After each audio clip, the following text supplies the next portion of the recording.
राम को देखकर पता नहीं आंसू आए कि ना आए, पर राम की कथा सुनकर के आंसू जरूर आते हैं। राम को देखकर हृदय में भक्ति का दिया भले जले ना जले।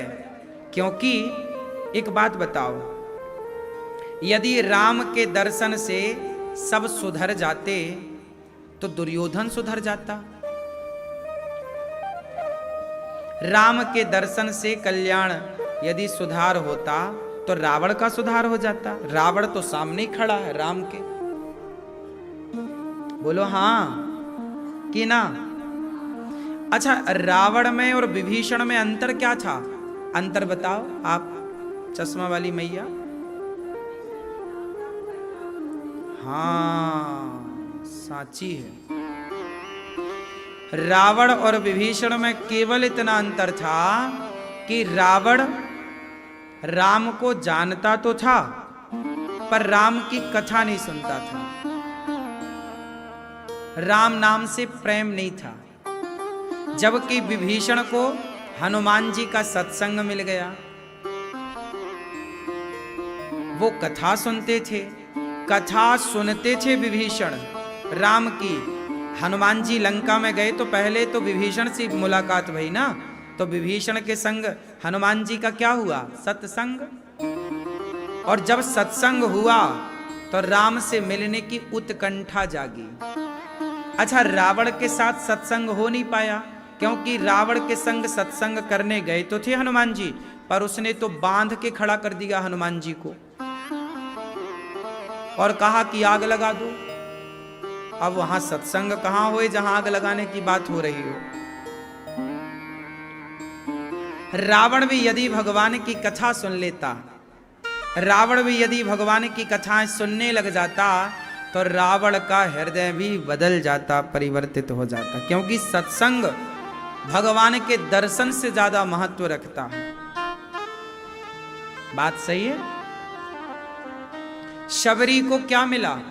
शबरी को पहले, ए भैया आवाज ना आई, ठीक नहीं आ रही है जैसी आनी चाहिए। शबरी गूंज रही है। शबरी को पहले सत्संग मिला कि राम मिले? उत्तर क्या मिला? शबरी को पहले मतंग ऋषि मिले। शबरी के गुरु कौन?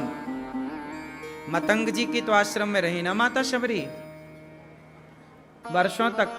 पहले गुरु की सानिध्यता मिली,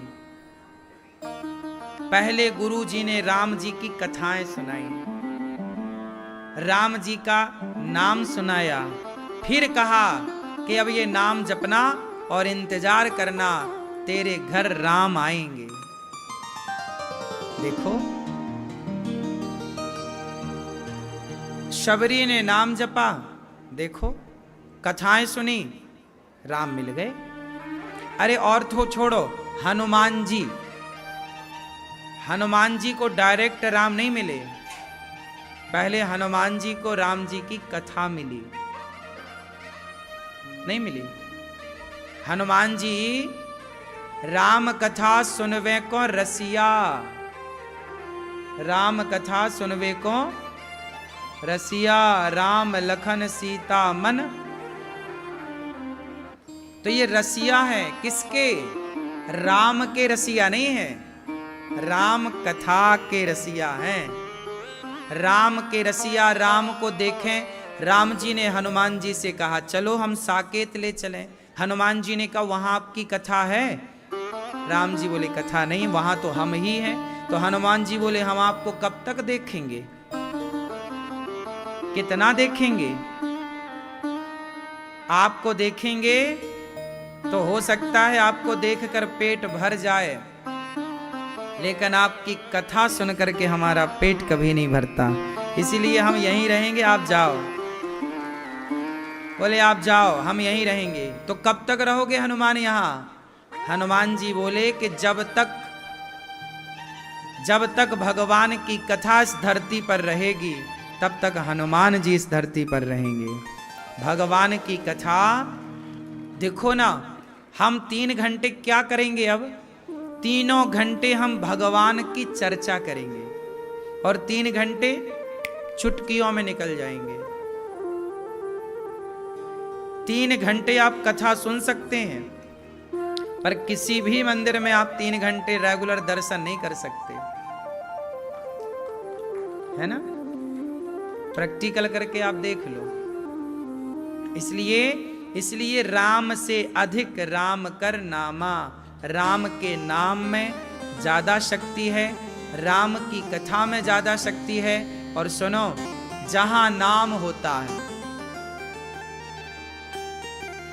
अच्छा एयरपोर्ट जो होता है, एयरपोर्ट आप जाते हैं तो वहां देखा होगा अंदर ना एक रडार घूमता रहता है। क्या घूमता है? एक रडार होता है, एक प्रकार का सिग्नल है जो कि सारी फ्लाइटों को सिग्नल भेजता है। यदि वो सिग्नल ना भेजे तो फ्लाइट ऊपर रहे नीचे ना उतरे, और उतरे भी तो उसे लोकेशन ना मिले, क्रैश हो जाएगी, दुर्घटना की पूरी संभावना हो जाएगी। एक रडार होता है, एयरपोर्ट में होता है। पुलिस के पास भी रडार होते हैं कि कोई ड्रोन उड़ाए तो उसको पता चल जाता है, और उसे जैसे ना कोई आतंकी ड्रोन आ गया तो पुलिसों के पास बड़ी व्यवस्थाएं रहती हैं। रडार, हम एयरपोर्ट के रडार की बात करेंगे। अब दिल्ली एयरपोर्ट है, हर 1 मिनट में 2 मिनट में एक फ्लाइट लैंड करती है और हर दूसरे मिनट में एक फ्लाइट ऊपर जाती है। ये किससे चल रही हैं फ्लाइटें? पूरा उस सिग्नल से चल रही है कि नहीं? बोलो हाँ। और वो सिग्नल एक जगह है, एक जगह ही गोल गोल घूम रहा है। क्यों? और वो ऊपर तक जा रहा है सिग्नल, ऊपर की फ्लाइटों को नेटवर्क देके, कवरेज देके नीचे ला रहा है, नीचे की को ऊपर ले जा रहा है। सारी फ्लाइटें उस सिग्नल को फॉलो करती हैं? नहीं करती, सारी खिंची चली आती हैं। दिल्ली एयरपोर्ट जहां भी वो है, खिंची आएंगी। उसी तरह जैसे कि रडार सारी फ्लाइटों को अपनी ओर खींचता रहता है, सब उसकी ओर, उसके सिग्नल की ओर खिंची चली आती हैं, उसी तरह राम का नाम, कृष्ण का नाम वही रडार है कि भगवान का नाम जहां है, जो जप रहा है प्रेम से, भगवान उस ओर खिंचे चले आते हैं, वहीं लैंड करते हैं भगवान जहां वो राम नाम का रडार होता है। सारी समृद्धि, सारा सुख, सारी शांति, कहते हैं ना जब भगवान की कृपा होती है तो सुख शांति भी होती है।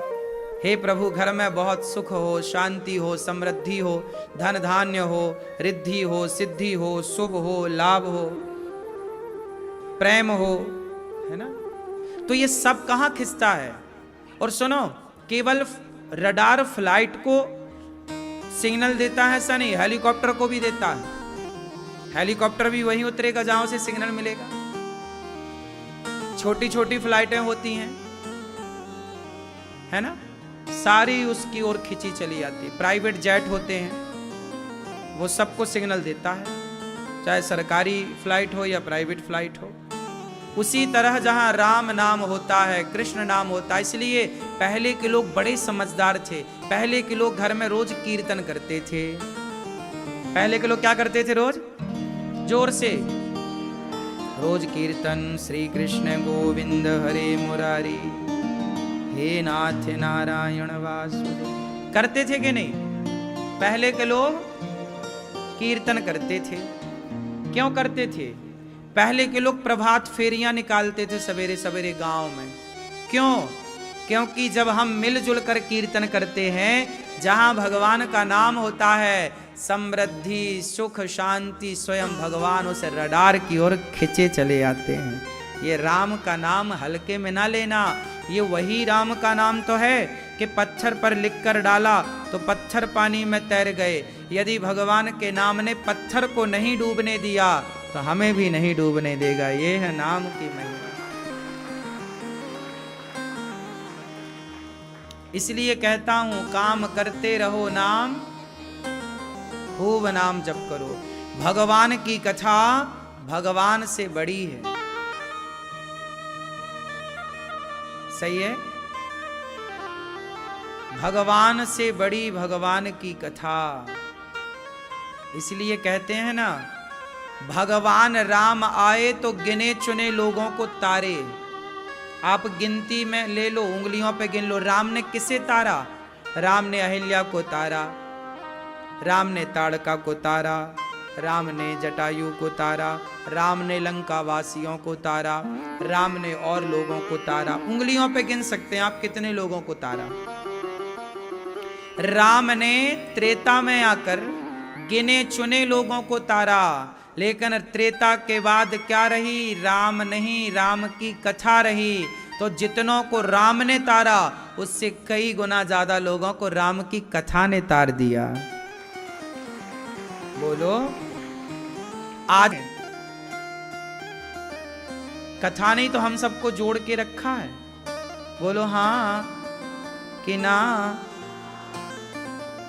तो कथा नहीं तो जोड़ा है। राम जब आए तो राम ने बंदर भालुओं को जोड़ा, बंदर भालुओं को जोड़ के एक सेना बनाई। राम ने बंदर भालुओं को जोड़कर एक सेना बनाई, पर राम की कथा ने तो सभी सनातनियों को जोड़कर एक सनातन की सेना बना दी। क्यों जी, सही है?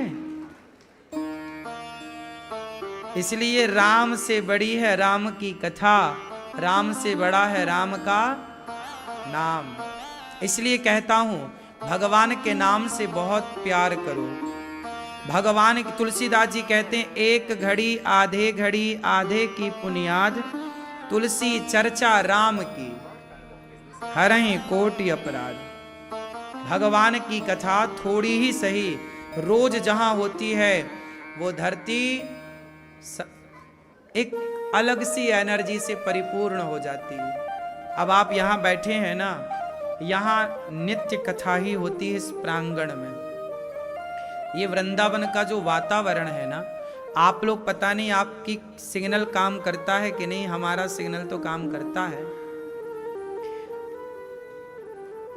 हम लोग ना जहाँ जाते हैं ना, वहाँ हम लोग ये देखते हैं कि यहाँ कितनी पॉजिटिविटी है।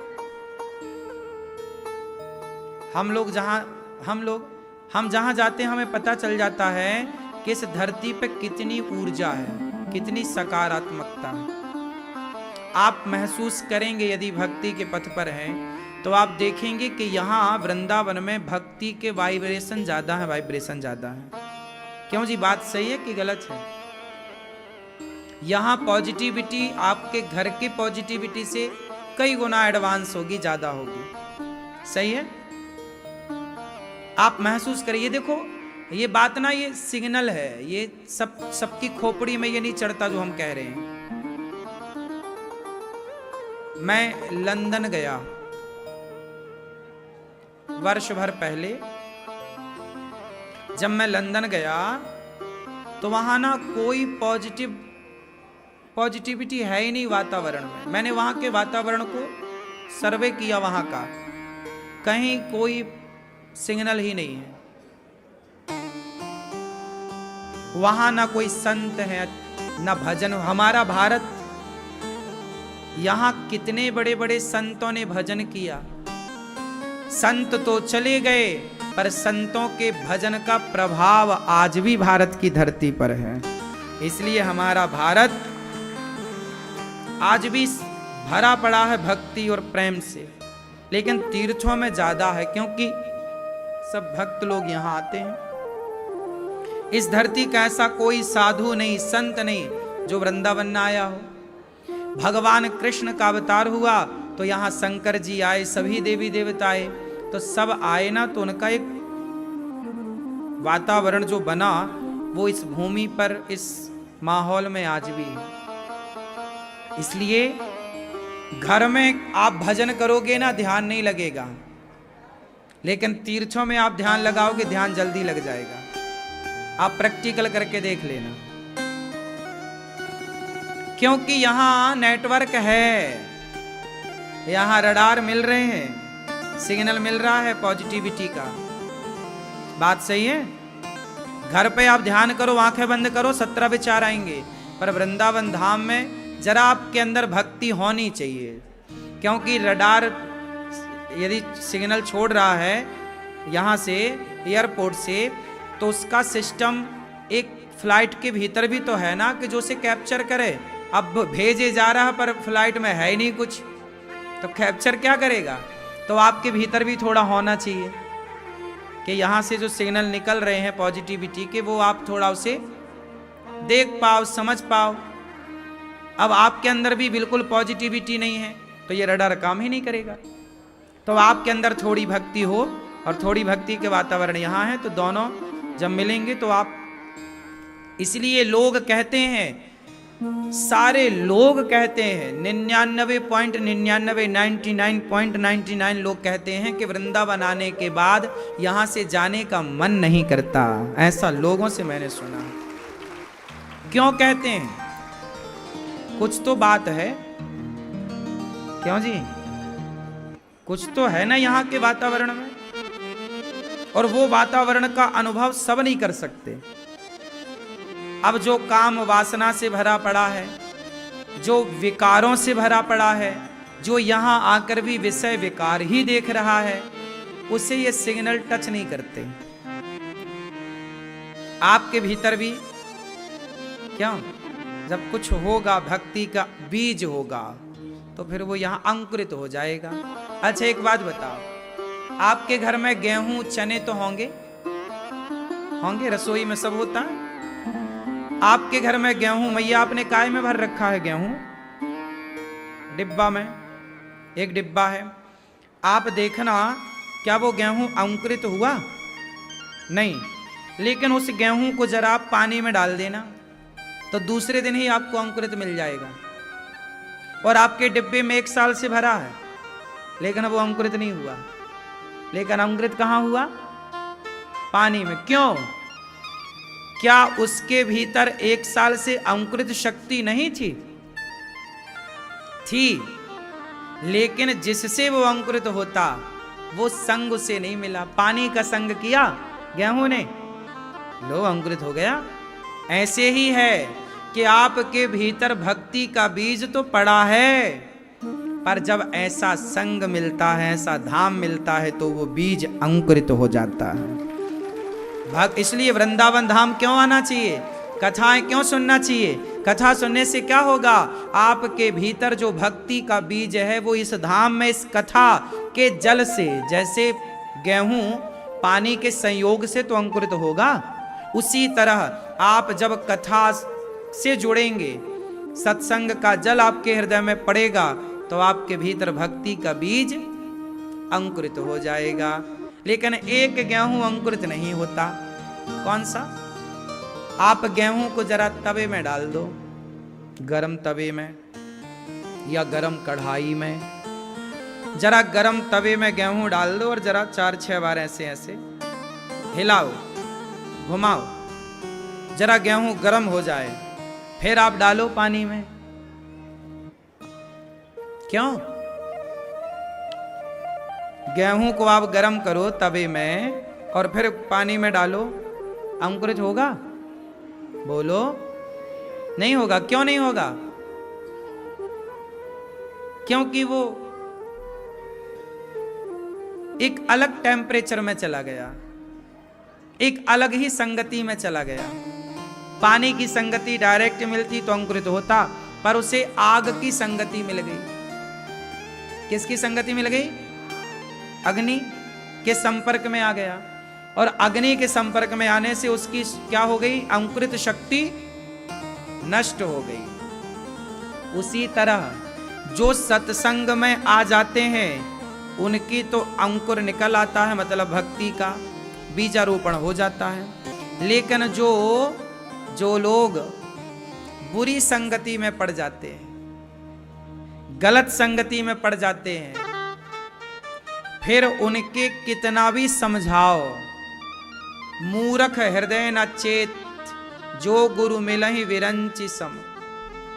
रावण को फिर सबने समझाया, स्वयं हनुमान जी ने, पर रावण को, क्योंकि वो उसका बीज नष्ट हो गया ना, अंकुरित। तो जब आप गलत संगति में चले जाते हैं, इसलिए कहता हूं बच्चों को पहले ही संगति से जोड़ दो। यदि गलत संगति में चले गए तो फिर उन्हें कोई नहीं समझा सकता। फिर उन्हें साधु लोग बुरे लगने लग जाएंगे, संत लोग गंदे लगने लग जाएंगे, माता पिता भी गलत लगने लग जाएंगे। फिर उन्हें वही लोग सही लगेंगे जो उन्हें गलत गाइड करे। अब देखो ना, शराब पीने वाला मेरे पास आके कम बैठता है, शराबियों के बीच में ज्यादा बैठता है, क्योंकि मेरे बीच में बैठेगा तो उसके हो सकता है कि कुछ बीज भक्ति के अंकुरित हो जाएं, सुधरने की संभावना ज्यादा है। इसलिए शराबी है, गंजेड़ी है, जैसे आजकल के कुछ लोग लिव इन में रहते हैं, लिव इन, पराई औरत पराई मर्द के संग लिव इन। अब वो लिव इन में रहने वाले अब यहाँ आएंगे, कथा सुनेंगे, तो उन्हें ना ये कथा जल्दी पसंद नहीं आएगी, ये बातें जल्दी उनके भीतर नहीं जाएंगी। वो कह रहे बाबा लोग तो ऐसी बातें करते हैं, ढोंगी हैं, पाखंडी हैं। क्यों? क्योंकि उनको एक अलग प्रकार का रस मिल रहा है। वो जो रस ले रहे हैं वो काम रस है। लिविन में जो रस मिल रहा है वो कौन सा रस है? काम रस। और आप यहां ले रहे हैं राम रस। तो राम काम रस वालों को जल्दी से राम रस अच्छा नहीं लगता, और राम रस वालों को काम रस अच्छा नहीं लगता। अब आपसे कहे कोई कि लो जी रहो लिविन में, तो आप लोग नहीं रहेंगे, क्योंकि जो राम रस में डूब गया फिर उसे काम रस फीका लगता है। लेकिन जो काम रस में डूबा है उसे राम रस समझ ही नहीं आएगा।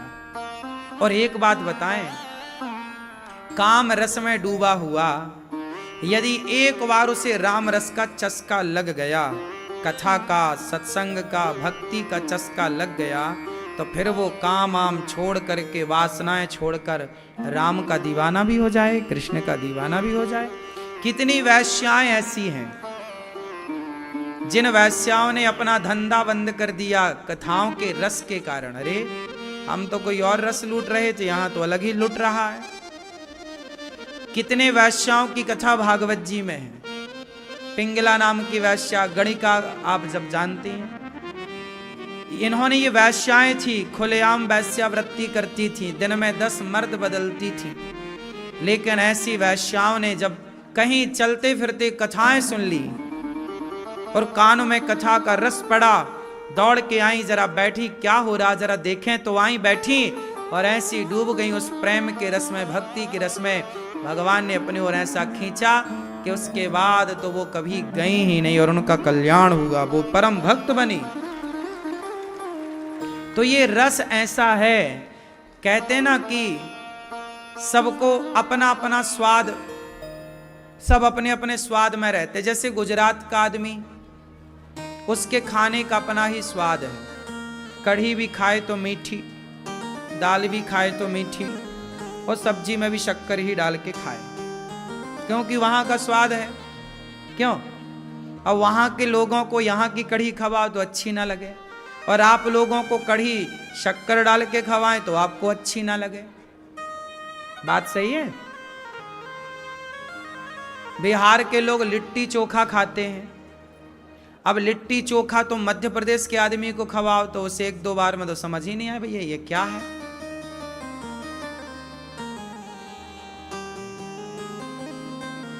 भारत के कुछ कोने में दाल बाफले चलते हैं। दाल बाफले जानते हैं?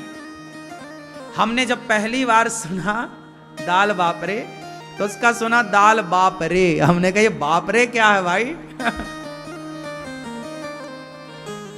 बापरे बन के आया, ऐसा लगा कच्चा आटा है।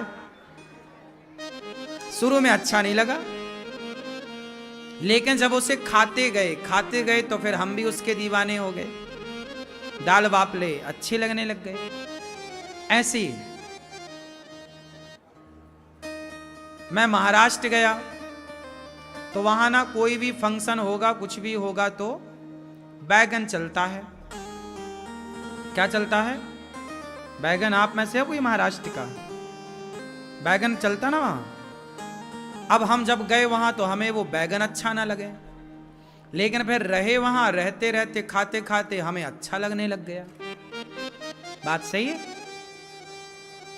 कोई भी चीज हमारी बॉडी, हमारा शरीर जिस चीज का आदी हो जाता है, यदि हमारे शरीर को उसके विपरीत कुछ मिलता है तो वो जल्दी से हमारा शरीर उसे एक्सेप्ट, स्वीकार नहीं करता। लेकिन जब हम उसे धीरे धीरे स्वीकार कराएंगे तो हमारी बॉडी उसका अनुकूलन, इसे कहते हैं गिरगिट का अनुकूलन। इस सिद्धांत को क्या कहते हैं? गिरगिट का अनुकूलन। ये हमने 9वीं कक्षा में पढ़ा था। जैसे गिरगिट हरियाली में जाएगी तो अपनी बॉडी को हरा कर लेती है, वो लाल पत्तों में जाएगी तो अपनी बॉडी को लाल कर लेती है, वो अनुकूलन। जैसे ऊंट का अनुकूलन, ऊंट एक बार पानी पीता है तो 25 दिन तक बिना पानी पिए रह सकता है। वो अपने भीतर इतना पानी स्टोर कर लेता है कि वो वही पीता रहता फिर भीतर से। ऐसा मैंने ऊंट का अनुकूलन में 9वीं कक्षा में पढ़ाई की थी। ये सब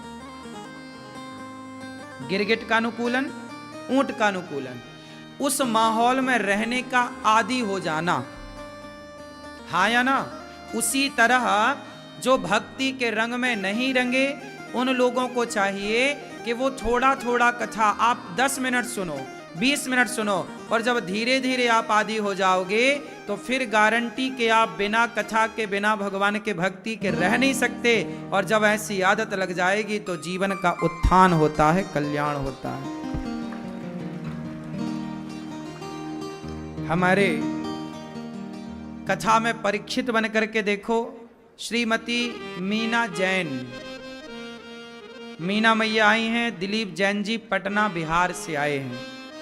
लिट्टी चोखा का नाम चला तो देखो मैया पटना से ही है। 25 नवंबर को, मतलब आज, इनकी 40वीं वैवाहिक वर्षगांठ है, एनिवर्सरी है आज, है शादी की सालगिरह है। और देखो विवाह के इस पर्व पर इन्होंने 40वीं वर्षगांठ पर इन्होंने ये सुंदर सी भागवत जी का आयोजन कराया है कि इनके द्वारा इनका परिवार परिकर पूरा देश कथा सुने। यही है सबसे बढ़िया अपने त्योहार, अपने उत्सव को सेलिब्रेट करना कथा से। क्यों जी? भगवान आपको गंगा यमुना की तरह आप दोनों की जोड़ी बनी रहे, आप सदा सुखी स्वस्थ रहें, बच्चे आपके खूब प्रसन्न रहें। कहते ना, माँ बाप के पुण्य से बच्चे भी तरक्की करते हैं और उनका उत्थान होता है, विकास होता, विकसित होते हैं। श्रीमती ज्योति जैन जी, श्री कन्हैया जैन, आप पुत्र हैं। श्रीमती मेघा जैन जी, सौरभ जैन जी कहाँ हैं? श्रीमती कीर्ति जैन जी और रचित जैन जी, समस्त जैन परिवार अपने पितरों के लिए, उनके कल्याणार्थ इन्होंने ये सुंदर सी भागवत जी का आयोजन कराया है। जैन परिवार के लिए सुंदर तालियां। भगवान आपको सुखी और स्वस्थ रखें, भगवान की कृपा सदा आप पर बनी रहे। भागवत जी की कथा जब आप सुनते हैं ना, तो भगवान की कृपा आप पर तो होती है, पितरों को भी भागवत जी कृतार्थ करती हैं। आप सब बड़े भाग्यशाली हैं कि बिहारी जी ने आपको बुलाया। कहते हैं बिहारी जी की महफिल को बिहारी जी ही सजाते हैं और वृंदावन वही आते हैं जिन्हें बिहारी जी बुलाते हैं। आपको बुलाया, चले आए। आप सबको बुलाया, अरे आप तो जाने ही लग गए हैं। अच्छा, ट्रेन, टाटा, जल्दी आइयो। साथ ही भगवान आपको सुखी बनाएं, सुखी रखें, प्रसन्न रखें, यही आप सबके लिए आशीर्वाद। साथ ही श्री भास्कर साहब जी रायपुर छत्तीसगढ़ से हैं। आप कथा का रसपान कर रहे हैं। श्रीमती भारती साहब जी, आप भी भागवत जी के परीक्षित बन के कथा का रसपान अपने घर की सुख शांति और पितरों के उद्धार के लिए कार्य कर रहे हैं। भगवान आपको सुखी रखें। जैसे गंगा का जल जो पिए सबकी प्यास बुझती है, ऐसे भागवत की गंगा में जो डुबकी लगाए सबका उत्थान, सबका उद्धार, सब पर कृपा होती है। श्रीमती कमला देवी साहू, श्री अरुण कुमार साहू और श्रीमती रेवती बाला साहू जी, स्वर्गीय डॉक्टर पूर्वा साहब, पुत्री की आत्मा के उद्धार के लिए श्रीमती रेखा साहू, श्री दुर्गा प्रसाद आदि समस्त परिवार कथा की गंगा में आप डुबकी लगा रहे हैं और अपने जीवन को कृतार्थ कर रहे हैं।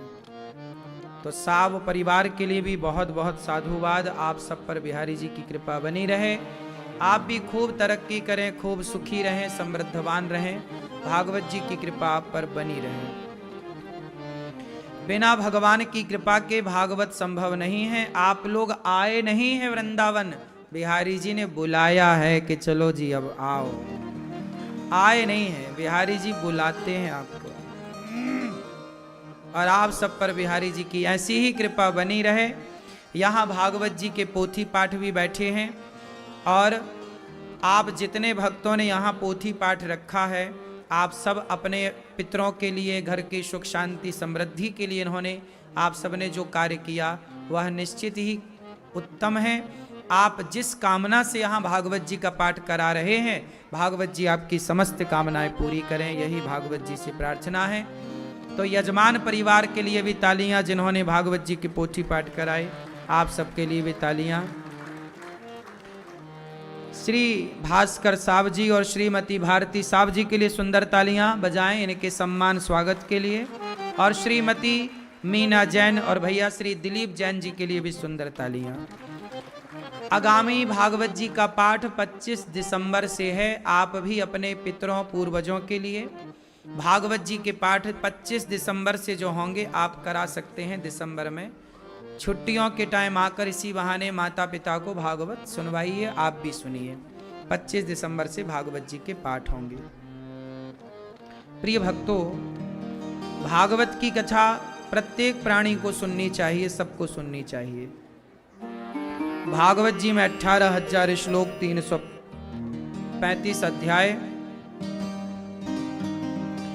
सच्चिदानंद रूपाय विश्वोत्पत्त्यादि हेतवे तापत्रय विनाशाय श्रीकृष्णाय वयं नुमः। सब बोलो मेरे साथ, सच्चिदानंद रूपाय। सुनो फिर बोलो, सच्चिदानंद रूपाय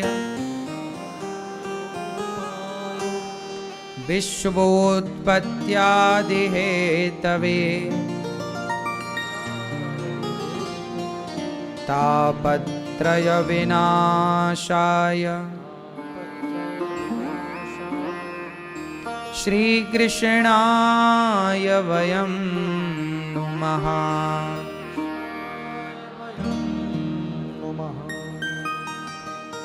भागवत जी में सुखदेव भगवान व्यास जी महाराज भागवत जी के 6 अध्यायों में महात्म्य की बात करते हैं।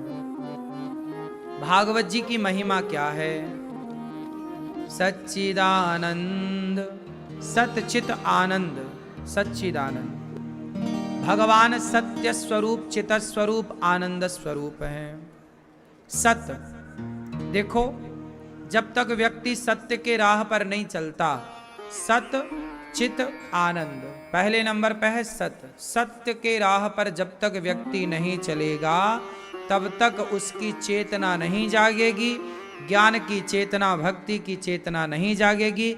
और जब ज्ञान और भक्ति की चेतना जब तक नहीं जागेगी तब तक उसे आनंद की प्राप्ति नहीं हो सकती। इसलिए पहला है सत्य, दूसरा है चित, तीसरा है आनंद। सत्य चित आनंद, पहला दूसरा तीसरा। सच्चिदा, भगवान का एक नाम है सच्चिदानंद। क्या नाम है? क्या नाम, क्या मतलब हुआ सच्चिदानंद की? जरा संधि विच्छेद करें तो क्या निकल कर आएगा? सत्य चित आनंद। 3 आ गए ना। अब ये तीनों में सबसे पहले क्या आया? सत्य। तो हमें सत्य के राह पर चलना है। जब सत्य के राह पर चलोगे तो चित्त में से चेतना, हमारे भीतर ज्ञान की चेतना आएगी, प्रेम की चेतना, भक्ति का संचार होगा। तो चेतना, लोग कहते हैं ना कि भाई अपने भीतर के ज्ञान को चिताओ, मतलब ज्ञान को बढ़ाओ। चित मतलब होता है प्रकाश। प्रकाश चाहे भक्ति का हो या ज्ञान का, कोई भी अर्थ आप कर सकते हैं। तो जब तक सत्य के राह पर नहीं चलते तब तक भक्ति प्रेम की चेतना नहीं जागती, और जब तक भक्ति प्रेम की चेतना नहीं जागेगी, तीसरे नंबर पर है आनंद। सत्य चित आनंद। अच्छा देखो, आनंद से शुरू है हमारी बात। ये भागवत जी की शुरुआत हो गई। कहां से शुरुआत हुई? सत्य, मतलब भागवत जी देखो सत्य है। सत्य के पहले बात करेंगे सत्य की। भैया सत्यम ब्रूयात प्रियम ब्रूयात, सत्य बोलो, सत्य के राह पर चलो। हमारे धर्म ग्रंथ यहीं से स्टार्ट होते हैं। सत्यम ब्रूयात, सत्य बोलो, सत्यम वद, सच बोलिए, धर्म न दूसर सत्य समाना, सच बोलिए। हमारे धर्म ग्रंथ प्रेरित करते हैं सत्य के राह पर चलने के लिए। सबको सत्य पर चलना है। फिर क्या होगा? सत्य पर चलेंगे तो हमारी चेतना जागेगी। काय की चेतना? भक्ति की, प्रेम की। फिर आएगा आनंद। अभी तक आपको क्या मिल रहा है? सुख। पत्नी से क्या मिलता है? पति से क्या मिलता है? बच्चों से क्या मिलता है? खाने में क्या मिलता है? पैसों में क्या मिलता है? बोलो। इन सब में सुख है। पत्नी, पति, बेटा, बेटी, क्या मिलता है? बोलो।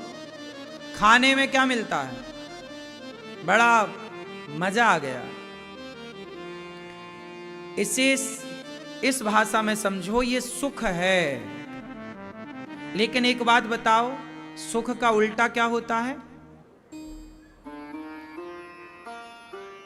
यदि आपके पास सिक्का है, ये वस्तु है, तो इसके दोनों ही तो पहलू होंगे ना। सिक्के के दोनों, यदि आपके जेब में सिक्का है तो एक पहलू नहीं है सिक्के का, दोनों ही आपके जेब में है, हाँ या ना। आप यदि सुख की तरफ बढ़ोगे तो दुख आपको अपने आप मिलेगा, क्योंकि सुख का दूसरा पहलू दुख ही है कि नहीं? दिन है तो दिन का दूसरा पहलू रात है। सुख का उल्टा क्या है? जोर से। और दिन का, ये दो पहलू हैं। ये एक दूसरे के बिना रह नहीं सकते। रात के बिना दिन रह नहीं सकता। क्यों मेरी मां? रह सकता है? जैसे रात के बिना दिन नहीं रह सकता, ऐसे दुख के बिना सुख नहीं रह सकता।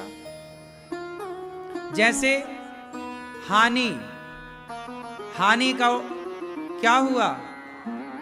बोलो। लाभ। दोनों पहलू हैं, हानि लाभ, सुख दुख।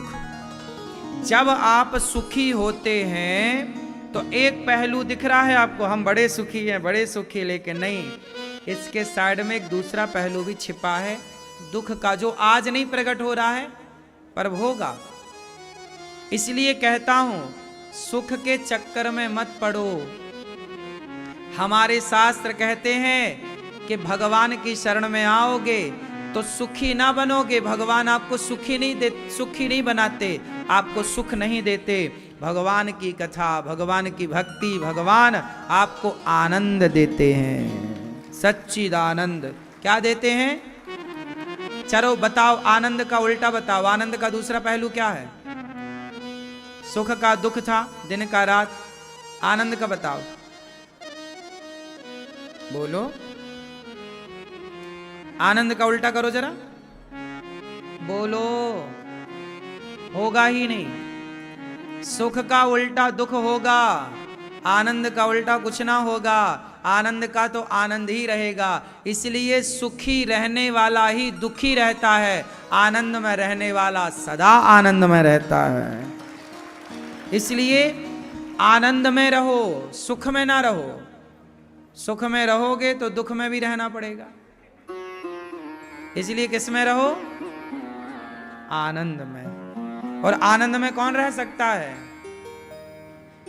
इसलिए कहता हूं, हो जिसके जीवन में मिला सत्संग है, जिसके जीवन में मिला सत्संग है, उसे हर घड़ी आनंद ही आनंद है।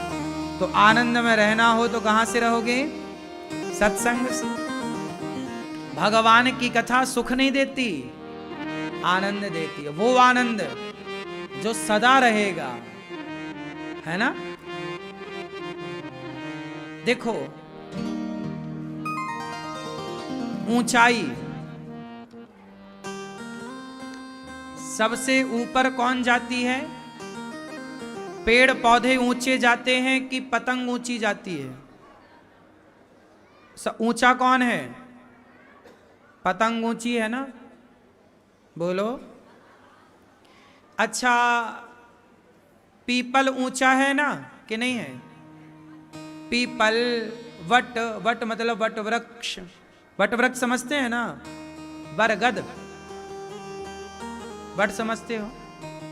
पीपल है, वट वृक्ष है, ये भी ऊंचे होते हैं। लेकिन पतंग तो बहुत ऊंची जाती है। अच्छा ये बताओ, पतंग जैसी ऊंचाई चाहते हो कि पीपल वटवृक्ष जैसी ऊंचाई चाहते हो? बोलो जोर से। हां, पतंग की ऊंचाई सदा ना रहेगी, पर पीपल वटवृक्ष की ऊंचाई सदा रहेगी। सदा मतलब 1000 साल 500 साल तो उनकी आयु है ही। हमसे तो बड़े आयु वाले हैं पीपल और वटवृक्ष। सदा मतलब हम ये नहीं कह रहे हैं कि लाखों साल रहेंगे, वो भी सूख जाते हैं। लेकिन हम अपने से तुलना करें 100 साल से, तो हमसे तो ज्यादा है, तो सदा मान लो थोड़ी देर के लिए। तो पीपल की ऊंचाई सदा के लिए है, वटवृक्ष की ऊंचाई सदा के लिए है, जबकि पतंग की ऊंचाई, देखो पीली मैया चश्मा लगाए सिर में, सिर ऐसे हिला रही हैं जैसे सुन रही हो जबकि सो रही हैं। पीली मैया, और देखो सोते सोते भी हाँ बुद्धू बना रही है मैया।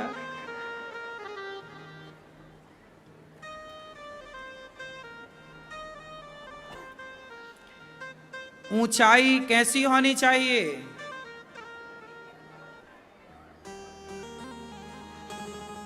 पतंग की ऊंचाई मायने नहीं रखती, क्योंकि पतंग अपने से थोड़ी ऊंची होती है, उसकी ऊंचाई किसी की उंगलियों पर होती है। कोई उसे नचा रहा होता है, कोई उसे उड़ा रहा होता है, कोई उसे लड़ा रहा होता है। जब चाहे लड़ा दे, जब चाहे तुम्हें नीचे कर ले, ऊंचा कर ले। वो अपनी उंगलियों पर इशारों पे नचा रहा है। लेकिन जो पीपल है, वटवृक्ष है, पेड़ ना जितना ऊपर उठा है उतने नीचे गड़ा है, उतने नीचे गड़ा है। जो जितने नीचे गड़ता है ना मेरी माँ, वही उतने ऊंचे उठता है। इसलिए ऊपर उठने के लिए नीचे गड़ना पड़ता है, अपने काम को तरीके से करना पड़ता है। गड़ना मतलब अपने को खपाना पड़ता है, डुबाना पड़ता है काम में। जो सफल हैं उनकी सफलता की ऊंचाइयां दिख रही हैं, लेकिन उनकी जो मेहनत, जो गड़े, वो अपनी काम में गड़ गए। मैं अपना काम इतने बेहतर तरीके से करूं, मैं अपना काम बेहतर तरीके से कब कर सकता हूं? जब मैं अपने काम को प्यार करूंगा, गड़ूंगा। आजकल के लड़के क्या कहते, महाराज जी काम में मन नहीं लगता, तू तरक्की कर ही नहीं पाएगा क्योंकि तुझे गड़ना नहीं आया।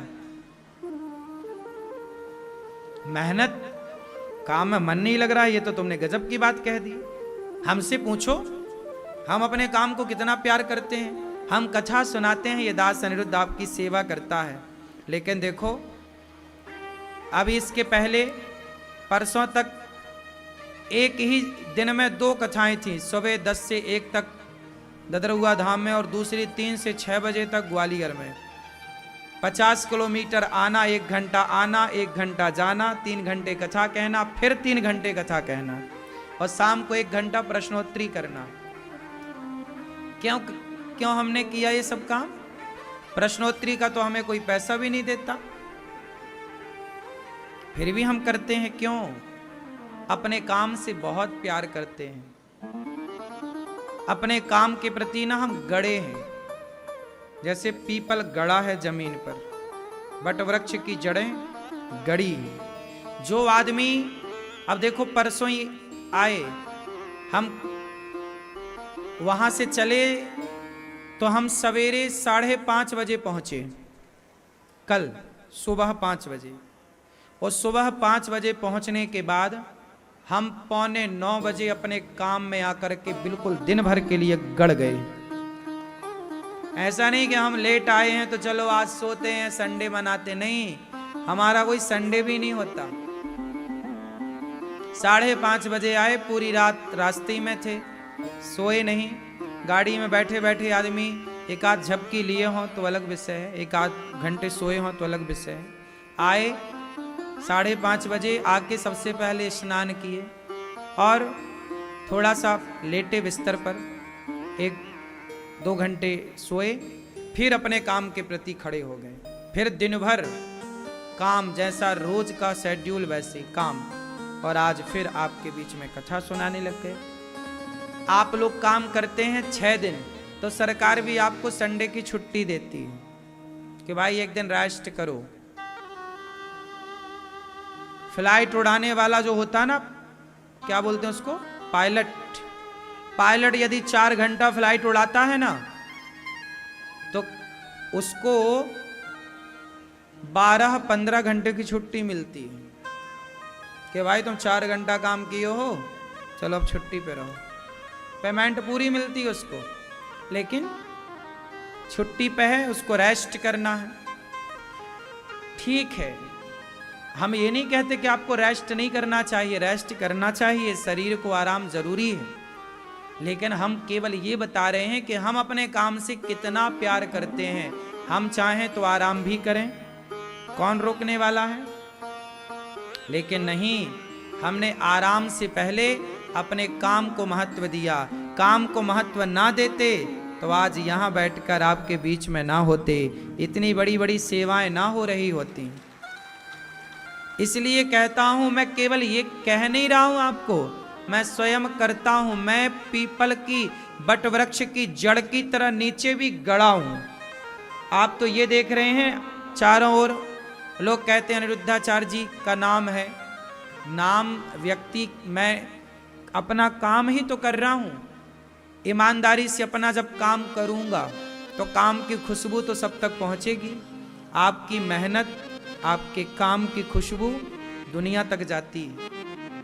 आप अपना नाम फैलाने के चक्कर में ना रहे, आप गड़े अपने काम के प्रति, खुशबू तो अपने आप चली ही जाएगी। समाज में जिन जिन का नाम हुआ है, अच्छा, नाम कमा लेना भी बड़ी बात नहीं है। लोगों का रातों रात नाम हो जाता है, वायरल हो जाए, लेकिन उस नाम को बनाए रखना सदा के लिए, उसके लिए आपको क्या करना पड़ेगा? गढ़ना पड़ेगा। क्या करना पड़ेगा? गढ़ना पड़ेगा। जैसे अडानी है, अंबानी है, बिल गेट्स है, ये लोग क्या करते हैं? ये अपने काम के प्रति इतने सजग होते हैं कि एक चीज बाजार में इन्होंने लॉन्च कर दी तो दूसरे काम पे फिर लग जाते हैं। जैसे उदाहरण के तौर पर आप आईफोन को देखो, मोबाइल को, मोबाइल लॉन्च होता है ना, आईफोन वो लॉन्च होता है, उसमें एक नई टेक्नोलॉजी आती है, नया फंक्शन आता है, नया सिस्टम आता है। लेकिन वो नया फंक्शन, नया सिस्टम लाने के लिए क्या करते हैं? आज लॉन्च किया और दूसरे दिन से अगले वर्ष की लॉन्चिंग की तैयारी में लग जाते हैं कि अगले वर्ष हम क्या अपडेट कर सकते हैं। यदि वो नहीं लगे तो वो मार्केट में पीछे हो जाए, कंपटीशन इतना है। तो अपने को अच्छा बनाने के लिए आपको क्या करना पड़ेगा? नीचे कुछ लोग होते हैं पतंग की तरह, थोड़ी देर दिखते हैं फिर गायब आकाश से, लेकिन पीपल सदा दिखता है। इसलिए ऊंचाई पतंग की तरह ना हो, ऊंचाई वटवृक्ष और पीपल की तरह होनी चाहिए, जो सदा के लिए हो। उसके लिए आपको गढ़ना पड़ेगा। क्या करना पड़ेगा? अपने काम से प्यार करना पड़ेगा, अपने काम को बेहतर बनाना पड़ेगा, अपने काम के प्रति ईमानदार होना पड़ेगा। क्या होना पड़ेगा? ईमानदार। ईमानदार क्या है? बोलो बोलो मेरी मां। जैसे कथा कितने बजे से थी आज यहां? बोलो। पर आपने घड़ी देखा, हम जब आए तो कितना बजा था? 3 बजने में 7 मिनट कम थे। मतलब हम अपने काम में कितने बजे आ गए? 7 मिनट पहले। क्यों? क्योंकि हम अपने काम के प्रति ईमानदार हैं। वरना 3 बजे से कथा थी। हम आदमी तो 2-5 मिनट लेट ही चलता है। इस देश का आदमी 2-5 मिनट, बोलो, इस देश का आदमी 2-5 मिनट, लेकिन हम 5-7 मिनट पहले चलते हैं।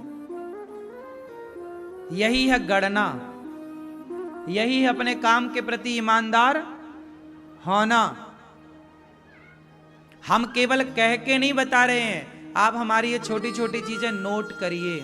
और मैं आज से नहीं, मैं 12 महीने आपको कथा सुनाता हूं, तो मंच में 12 महीने में 5 मिनट पहले, हाँ कभी किसी 2-4-6 महीने में कभी मैं 1-आध दिन लेट होता हूं, वो भी किसी विशेष, कोई आते आते रास्ते में कोई मिल जाए, कोई बूढ़ी अम्मा मिल गई, कोई मिल गया और वो बात करने लग गई, तो 2 मिनट 3 मिनट या 5 मिनट कभी लेट। कोई और विशेष काम हुआ तो 10 मिनट लेट, वो भी सालों में 1-आध बार ऐसा होता। वरना हम 365 दिन में 364 दिन टाइम पे रहते हैं। साल में एक बार, एक दिन का हम नहीं कह सकते किसी कारणवश हम लेट हो जाएं। तो ये क्या है? अपने काम के प्रति, बोलो। आजकल बैंक का मैनेजर भी टाइम से नहीं पहुंचता, बैंक के कर्मचारी भी टाइम से नहीं पहुंचते। 10 बजे बैंक खुलने का टाइम है, आपको 11 बजे ही आप चेक लगा पाएंगे। आप में से कुछ लोग होंगे जो ईमानदार होंगे काम के प्रति, टाइम से आते, टाइम से जाते, टाइम से। इसलिए जीवन में जो सफल है वो सफल इसलिए है कि वो टाइम समझता है। कहते हैं ना, वक्त, समय चला गया फिर नहीं आता। इसलिए जो व्यक्ति अपने टाइम के प्रति ईमानदार है वो व्यक्ति सफल होकर के ही रहेगा। आप टाइम, समय को बर्बाद ना कीजिए। समय को जिन्होंने सार्थक किया वो सफल हो गए, समय को बर्बाद किया परेशान है। बात सही है? कितने लोग इस बात से सहमत हैं? समय हमारा इंतजार नहीं करता, समय कभी हमारा इंतजार नहीं करता, हमें ही समय का इंतजार करना पड़ता है। और अच्छा समय सबके जीवन में आता है, लेकिन कुछ लोग अच्छा समय आने पर लापरवाह हो जाते हैं, आलसी हो जा रहे हैं। अब तो संपन्नता आ गई, पैसे आ गए, अब तो सो मौज करो, अच्छे से बात नहीं करते, कल तक राम राम जिनसे करते, अरे तू तो 2 कौड़ी का, तू क्या जाने, मैं देखिए। उनके सुर बदल जाते हैं संपन्नता आने पर, सफलताएं आने पर। वो समय को अपने बाप की बफौती मानने लग जाते हैं, फिर वही लोग पीछे हो जाते हैं। लेकिन जो व्यक्ति अच्छे समय पर भी अपने काम को अच्छे से करता है, ईमानदारी से चलता है, वो सदा सफल रहता है। क्यों मेरी मां? सही है? बच्चों को ये सारी बातें समझाओ।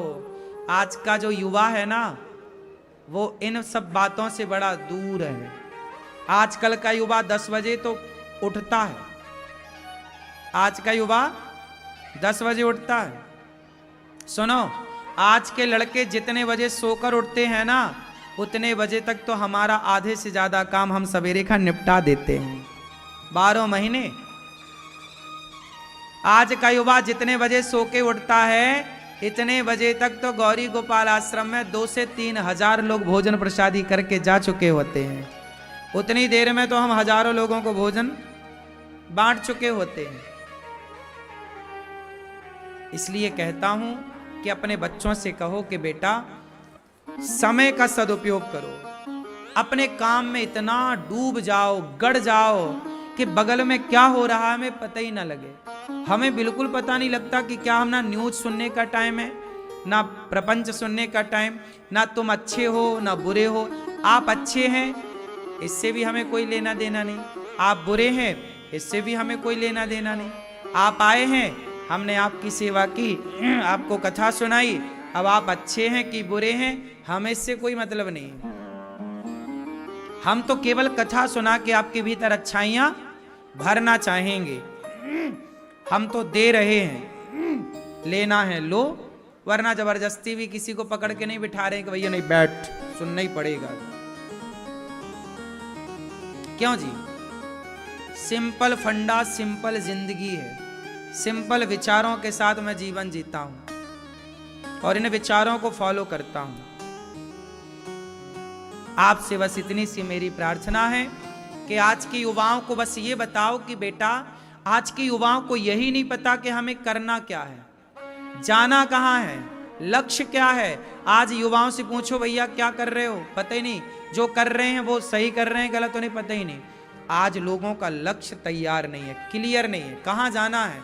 एक बात बताओ, जब धनुष चढ़ाने वाला बाण चढ़ाता है तो वो धनुष को देखता है कि बाण को देखता है कि लक्ष्य को देखता है? बोलो। गोली चलाने वाला बंदूक को देखेगा कि लक्ष्य को देखेगा? अरे लक्ष्य को जब ध्यान से देखेगा, लक्ष्य पर आंखें केंद्रित होंगी, तब तो निशाना सही लगेगा। बोलो। अब लक्ष्य दिख ही नहीं रहा है तो गोली चलाओगे कहां? क्यों भैया? फिर हवा में फायरिंग होगी। आजकल के लड़के हवाई में कर रहे हैं फायरिंग, बस कहीं नहीं है उनका लक्ष्य। इसलिए कहता हूं जीवन का एक लक्ष्य बनाओ, हमें ये करना है। मुझे बचपन से मेरा लक्ष्य था, मुझे कथा सुनाना है। मेरा लक्ष्य था कि मुझे अन्न क्षेत्र खोलकर सबको भोजन कराने की सेवा करनी है, मुझे लक्ष्य था। बचपन से मेरे अंदर ये चाह थी। लड़कों की चाह होती है मैं गाड़ी खरीदूं, आज के लड़के मोबाइल खरीदूं, लेकिन मेरे बचपन की इच्छा थी कि मैं अन्न क्षेत्र चलाऊं। ये मेरे बचपन का सपना था कि मैं सबको भोजन कराऊं। मुझे भोजन कराना बड़ा अच्छा लगता है। जब आप सब भोजन करते हैं, आप सबको खाते हुए देखता हूं, अच्छा लगता है कि चलो ठंडक मिलती है, हृदय को, कलेजे को शांति मिलती है कि चलो इतने लोग भोजन कर रहे हैं, अच्छा लगता। बचपन से मेरा सपना था, मैंने अपना सपना पूरा किया। मेरा सपना क्या था? सबको भोजन कराऊं, सबकी सेवा करूं। तो देखो मैंने अपना सपना पूरा किया। उस अपने सपने को पूरा करने के लिए मेहनत तो करनी पड़ती है, तो मैंने मेहनत बिल्कुल पीछे नहीं छोड़ी, मेहनत भी की। और जब मेहनत की, सपना लेके चला, तो मेरे कन्हैया ने साथ पूरा पूरा दिया। भगवान भी साथ उन्हीं का देते हैं जो चलते हैं। अब चलो ही ना तो ये भगवान धक्का लगाने थोड़ी आएंगे। भगवान उनका साथ देते हैं जो अपने लक्ष्य की ओर चलते हैं। तू चल, तू 2 कदम चल, मैं 10 कदम तेरा साथ दूंगा। आपने कभी साइकिल तो चलाई होगी। साइकिल चलाते हैं तो कई बार हवा सामने से आती है, तो कितना भी पैडल मारो साइकिल बढ़ती नहीं है। लेकिन कई बार हवा पीछे से आती है और जरा पैडल मारो तो साइकिल तेज चलती है। ऐसा है कि नहीं? हवा का सहयोग मिलता है कि नहीं? और कई बार हवा सामने खड़ी होती है तो वो बढ़ने नहीं देती। उसी तरह जब आप अपने लक्ष्य की ओर निकल जाते हैं तो भगवान पीछे की हवा बनकर पीछे से आपको सपोर्ट करते हुए आगे बढ़ाते हैं। चलो तुम 2 कदम चलते हो, भगवान 10 कदम पहुंचाते हैं। लेकिन ये उसके लिए जो निकलता है घर से लक्ष्य की पूर्ति के लिए। अब आज के लड़कों के पास लक्ष्य नहीं, जाए कहां, उनके पास कोई लक्ष्य ना है, इसलिए तो पराई औरतों के संग रह रहे हैं लिव इन में। आज के लड़का लड़की खुश हैं लड़कियों के संग रह के, लड़कों के संग रह के। इनका यही लक्ष्य है कि उस लड़की को सेट करना, उस लड़के को सेट करना, उसे बॉयफ्रेंड बनाना, उसे गर्लफ्रेंड बनाना, यही लक्ष्य लेके चल रहे हैं। आई लव यू नहीं लिख के भेजा, उसने कह दिया प्यार नहीं करते, लड़के ने फांसी लगा ली, टैं। दिल मेरा तोड़ दिया उसने, बुरा क्यों मानू लो, यही चल रहा सब। आज का लक्ष्य ही तो नहीं है। आजकल लड़कों का लक्ष्य क्या है? सिर्फ कुछ लड़कों का लड़कियों को देखना उनका लक्ष्य, तो बेचारे चौराहे में बैठ के ताक रहे हैं और गाना भी गा रहे हैं, ताकते रहते तुझको सांझ सवेरे। उनका लक्ष्य ही लड़कियों को ताकना है। कुछ लड़कियों का लक्ष्य ही है कि 4-6 बॉयफ्रेंड बनाओ, एक से मोबाइल मंगवाओ, एक से कपड़े मंगवाओ, एक से ये मंगवाओ। तो इनका लक्ष्य ही यही इतना ही है। इसलिए ये एक सीमित दायरे में रह के जिंदगी जीते हैं और आदमी मर जाता है। विजन बड़ा होना चाहिए। क्या होना चाहिए? लक्ष्य। जिसका जितना बड़ा लक्ष्य होगा वो उतना आगे जाएगा, उतनी तरक्की करेगा। लक्ष्य छोटा तो आप छोटे। भाई ये बताओ, एक आदमी कुएं के पास गया लोटा लेकर, ए भैया पानी दोगे क्या? कुआं बोला दूंगा। आदमी बोला ये बता तेरे से ज्यादा पानी किसके पास है? कुआं बोला नदी के पास है। तालाब के पास जा, मेरे से ज्यादा तुझे तालाब में मिलेगा। तालाब के पास गया लोटा लेकर, क्यों भाई तालाब तू बता मुझे पानी देगा? हाँ हाँ ले लो, पर ये बता तेरे से ज्यादा पानी किसके पास है? बोला नदी के पास। नदी से बोला क्यों पानी देगी? नदी बोला दूंगी। नदी बोली दूंगी। ये बता तेरे से ज्यादा पानी किसके पास है? नदी बोली समुद्र के पास। वो आदमी समुद्र के पास गया लोटा लेकर, समुद्र से बोला पानी देगा? हाँ हाँ दूंगा। तू बता तेरे से ज्यादा पानी किसके पास है?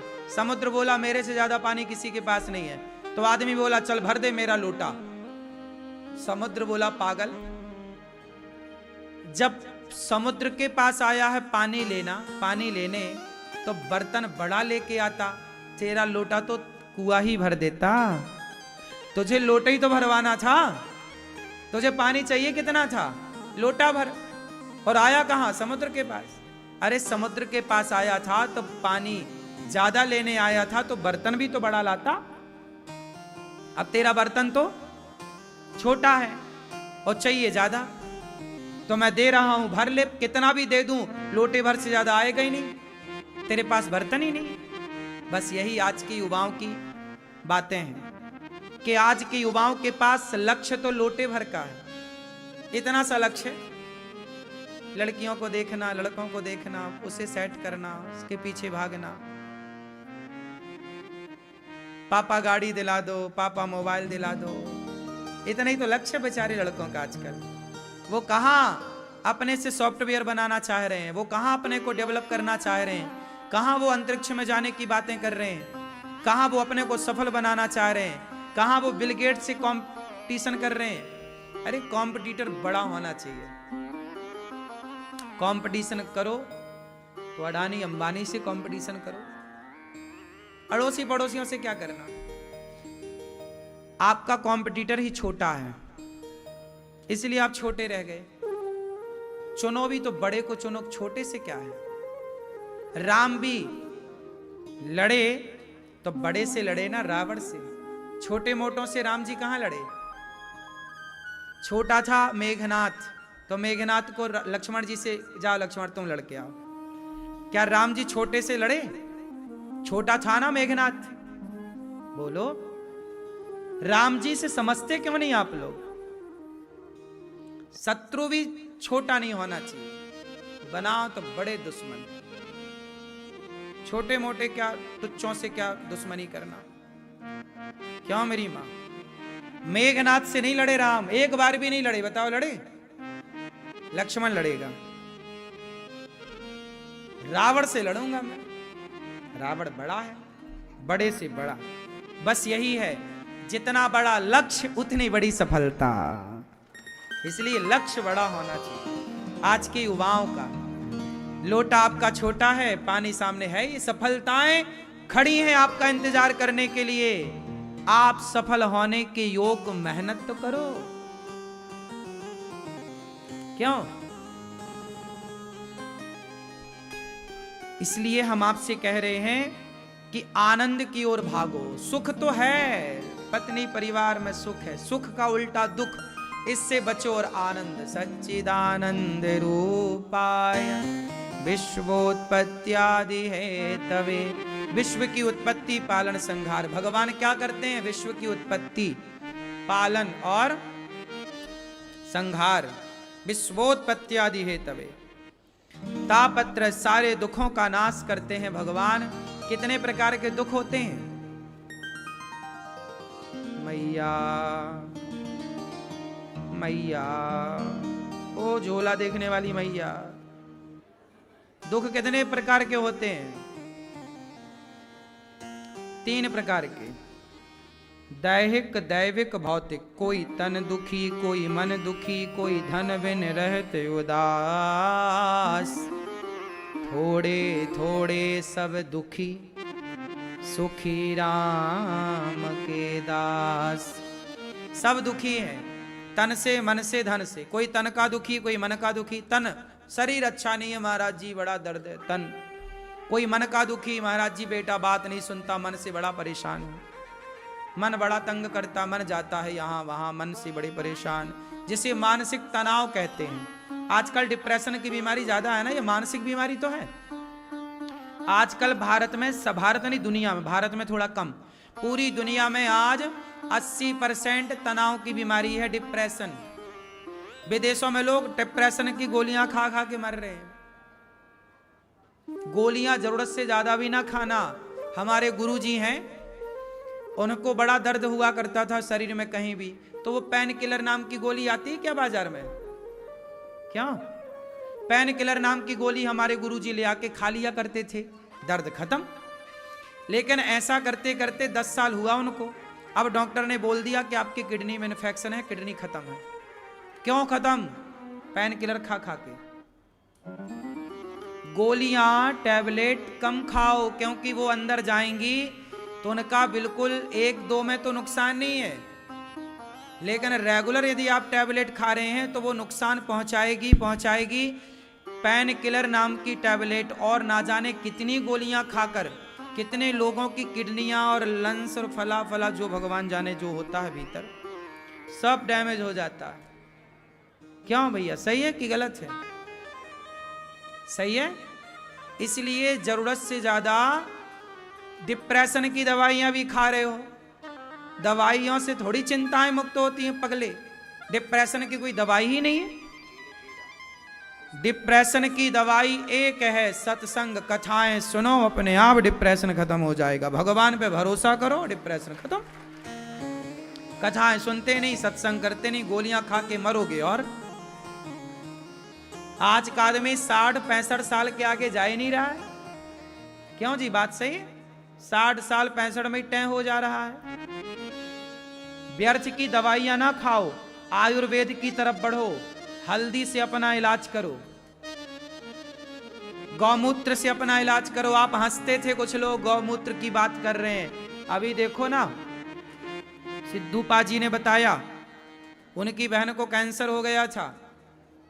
सिद्धू पाजी को, उनकी बहन को कैंसर, उन्होंने बताया, स्टेटमेंट दिया उन्होंने, अखबार में मैंने पढ़ा, उनका वीडियो मैंने देखा, आप भी देख सकते हैं।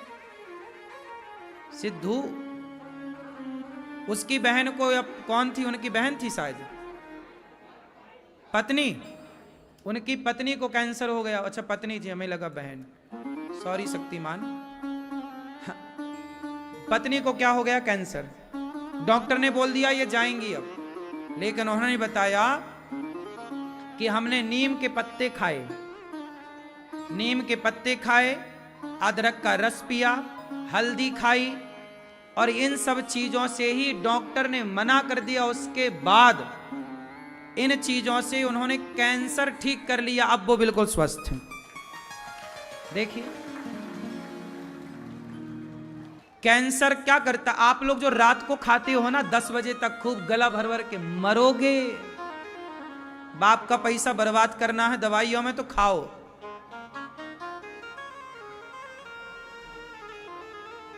रोटी कम खाओ, चावल कम खाओ, सलाद ज्यादा खाओ, फल ज्यादा खाओ। कहीं नीम का पेड़ जरूर लगाना घर पर, 4 पत्ते रोज चबाना। पुराने लोग बड़े साइंटिफिक थे। पहले के लोग नीम की छांव, नीम का पत्ता, कोई दिक्कत हो जाए नीम के पत्ते उबाल कर उससे नहवाते थे। मैं भी बचपन में नीम के पत्तों को काढ़ा बना के उबाल के, शरीर में कोई फुड़िया उड़िया हो जाए, त्वचा का रोग, तो मैया नहवाती थी उसके पानी से। नीम का हम लोग बचपन में मैं भी खाया हूं। मेरी गैया थी, बछड़ा था, हम क्या करते थे, पटार पड़ जाती थी ना बछड़ों को, बछिया को, और लड़कों को भी पटार हो जाती। पटार समझते, पेट में इतने बड़े बड़े कीड़े, उसको पटार बोलते हैं। आपकी भाषा में क्या बोलते हैं भगवान जाने। क्यों कीड़े पड़ जाते ना बच्चों के, छोटे छोटे, दूध पीने से, मैया का मीठा दूध पीने से बच्चों के कीड़े पड़ जाते इतने बड़े बड़े। तो क्या होता है, नीम के पत्तों का, कड़वी नीम के पत्तों का पीस को क्या, उसको बढ़िया पीसो ऐसे, और गोला बनाओ, और एक गोला रखो, जल्दी पानी पी लो, अंदर चला गया, ज्यादा कड़वा भी नहीं लगा। नीम के पत्तों का गोला बना के खाओ, सारी बीमारियां खत्म हो जाएंगी। आप नीम का गोला नहीं खा सकते, लेकिन डॉक्टरों को दे दे के मरोगे। और डॉक्टर भगवान होते हैं, इसमें कोई दो राय नहीं है। डॉक्टर अच्छे होते हैं, कोई इसमें आपत्ति नहीं है। डॉक्टर दवाई करते हैं आपके भले के लिए, बात सही है, लेकिन याद रखना, डॉक्टर जो दवाई देते हैं ना, यदि वो आपने 1 हफ्ता खाई, 3 दिन खाई, तो उसका कोई नुकसान नहीं है। पर लंबी दवाइयां आप खा रहे हैं तो निश्चित मानो कि वो दवाइयां आपको नुकसान पहुंचाएंगी। और दवाइयों के भरोसे ना रहो। कैल्शियम की कमी है तो चूना मिला के पानी में पी लो, चूना में कैल्शियम है। सफेद कलर का वो आता है तिल, तिल के लड्डू बनते हैं, भरपूर कैल्शियम, तिल के लड्डू बनवा के खा लो। बुढ़ापे में तो 1 लड्डू तिल का जरूर खाना चाहिए, क्योंकि बुढ़ापे में कैल्शियम कम होता है। तो आप कोशिश करें कि आयुर्वैदिक तरीके से अपना इलाज करें। जो पुरानी परंपराएं थी, आप सिद्धू पाजी ने बताया कि भाई वो नीम का पत्ता खाते, उनकी पत्नी को खवाए और वो बिल्कुल स्वस्थ हो गई। जो कैंसर के मरीज हैं, डॉक्टरों के पास जा जा के आप पैसा भी बिगाड़ते हो, मर भी जाते हो। अच्छा है कि नीम की पत्ती खाओ। वो खाने पे कंट्रोल, उन्होंने बताया कि यदि आप खाने को 16 घंटे का गैप देते हैं, खाना कम खाते हैं, रोटी और चावल बंद करते हैं, तो जो कैंसर बनाने के सेल हैं वो स्वतः अपने से नष्ट हो जाते हैं। भाई कैंसर जो है वो भी तो एक प्रकार का बैक्टीरिया है, उसे भी तो आपके भोजन से ही उसको तत्व मिलता है, ताकत मिलती है। तो उसे खाने ही मत दो, उसे कड़वी नीम खवाओ, अपने आप वो मरेगा। कैंसर का जो सेल है, बैक्टीरिया है। अदरक का रस दो, हल्दी। अब सोचिए कि शादी होती है ना तो हल्दी चढ़ती है, पूरे शरीर में हल्दी लगाई जाती है। कितना बड़ा हिंदू समाज कितना साइंटिफिक रहा है। हमारे यहां हजारों साल से दुल्हन और दुल्हा को क्या लगाई जाती है, क्योंकि लोगों को पता है कि घाव में हल्दी लगाए तो ठीक हो जाए। उनको पता है कि घाव तो मिलने ही है, पहले ही से एंटीबायोटिक लगा के चलो शादी के पहले ही, क्योंकि शादी के बाद तो आदमी फिर बता भी नहीं सकता कितने घाव है, तो पहले ही हल्दी लगा ली ये कारण नहीं है हल्दी का, ये कारण है कि एक पुरुष के अंदर कोई भी बैड बैक्टीरिया हो, गलत, तो हल्दी लगा देने से बॉडी में ना वो सारे बैक्टीरिया समाप्त हो जाते हैं। एक लड़का एक लड़की का, एक पति पत्नी का एक मिलन है, तो वो मिलन जब हो तो उस मिलन में कोई बॉडी में कोई ऐसा बैक्टीरिया ना हो जो आपका, हमें और हमारा आपको प्रभावित करे। इसके लिए सारे बैक्टीरिया नष्ट हो जाएं, फिर एक पति पत्नी का संबंध हो। कितना वैज्ञानिक कारण था सोचिए। अब वो हल्दी वल्दी कोई लगाती नहीं है। अब हमारी माताएं बहनें वो फेयर एंड लवली लगाती हैं, गोरी तो भाई ना, है ना। पहले के लोग बेसन हल्दी से मुंह धुलते थे, हल्दी बेसन से मुंह धुलो जरा मलाई डाल के, तो मस्त रहे तुम्हारा चेहरा में ग्लो रहे। क्यों? हम तो आज भी 1 चम्मच हल्दी रोज खाते हैं। रोज मतलब कभी कभी भूल जाते हैं, बाकी अक्सर अधिकांश हम 1 चम्मच हल्दी खा के ही सोते हैं रात को। कच्ची हल्दी खाए, 1 घूंट पानी पिए, पूरे मुंह में हल्दी रहेगी। मुंह में हल्दी के रहने से क्या होगा? जैसे आप बच्चों के दांत खराब हो जाते हैं, जैसे आपने चॉकलेट खाई, गुड़ खाए और सो गए, तो पूरे मुंह में रात भर मिठास रहती है। उस मिठास से क्या होते हैं? मुंह में दांत खराब होने की संभावना, मसूड़े खराब होने की संभावना, वो बैक्टीरिया बनते हैं। और आपने सोने के पहले हल्दी का कुल्ला कर लिया ना, तो जितने बैक्टीरिया पनपने वाले थे सब खत्म। पूरी रात आपके मुंह में कड़वाहट रहेगी हल्दी की, तो उससे कोई बैक्टीरिया डेवलप नहीं होगा आपके मुंह के भीतर। वरना मुंह के रोग कितने सारे होते हैं, कहीं दांत में दर्द है, कहीं यहां दर्द है, कहीं दर्द बना ही रहता है। 1 चम्मच हल्दी खाने में बुराई क्या है? हल्दी की गांठ वाली पिसी हल्दी बाजार की ना खरीदना, मिलावट आ रही है मैंने सुना है। हल्दी की गांठ लाना, खुद मैया कूटेगी और तुमको पीस के देगी, 1 चम्मच खा के सो। हाँ, तो हमने आपको ये सारी जानकारियां इसलिए दी कि हम देखो सनातनी पहले के लोग कितने अच्छे थे, खान पान कितना अच्छा था। पहले चक्की की हम रोटी खाते थे। चक्की की रोटी मतलब चक्की में गेहूं पीसा जाता था। अच्छा एक बात बताओ मेरी माँ, आप लोग परेशान तो नहीं हो रहे? महाराज जी क्या सुना रहे हो? सुनो फिर एक बात और कह दूं, साइंटिफिक है, फिर मैं आगे कथा में ही ले चलूं आपको। आप सिलबट्टे की चटनी पीसो और मिक्सी की चटनी पीसो, टमाटर की चटनी। टमाटर की चटनी खाते हो ना कभी कभी?